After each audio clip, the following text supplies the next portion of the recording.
इथे पालखी दर्शन वगैरे झालेलं आहे. प्रिशूला सुद्धा पालखीचा नमस्कार करवलेला आहे.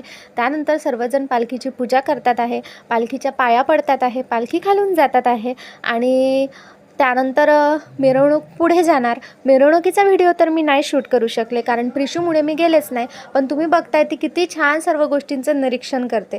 ती सर्व गोष्टी पुढे बघत आहे कारण पुढे आहेत भजनी मंडळ आणि भजन करायचे चाललेले आहे. चला, मिरवणूक पुढे गेली आहे तर आम्ही जातोय घरामध्ये.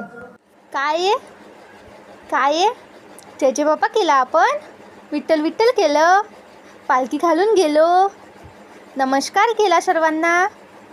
किती गुणी आहे आपण, किती गुणी आहे माझी प्रिशू, गुणी आहे माझी प्रिशू. हो, इथे प्रिशूसोबत गप्पा करते आहे. बोललेलं तिला फार आवडतं आणि मग तिच्यासोबत गप्पा करून तिला आलेली होती झोप, म्हणून मग तिला दिले झोपवून. या शॉर्ट्सला इथेच एंड करते. कसा वाटला ते मला नक्की सांगा. भेटूया नेक्स्ट व्हिडिओमध्ये. तोपर्यंत बाय.